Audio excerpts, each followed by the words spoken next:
So ఇది మీకు పూతగా ఉన్నప్పుడు చూపించాను. పూత అంటే ఈ విధంగా ఉంటుంది. సో ఇప్పుడు నెమ్మదిగా కాయలకి టర్న్ అవ్వడం గమనించండి. ఎన్ని ఉన్నాయో చూడండి. అసలు నిజంగా ఒక కప్ వచ్చేస్తాయి. వాస్తవానికి ఈ మల్బరీ మొక్క కంప్లీట్గా పోయి ఉండింది.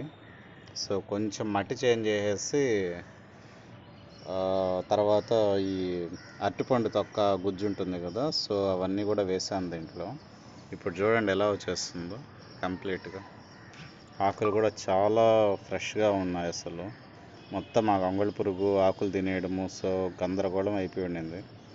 సో ఇది ఈ మాత్రం వచ్చింది అంటే నిజంగా ఈ హెల్ప్ మాత్రం చాలా బాగుంటుంది. ఈ అరటిపండు గుజ్జు, తర్వాత అరటిపండు తొక్కలు ఉంటాయి కదా, అవి పండిన అరటిపళ్ళు ఇవన్నీ కలిపి ఒక టబ్లో వేసి నీళ్లు పోసేసి ఊరబెట్టేసి వారం రోజుల తర్వాత నీళ్లు పోస్తే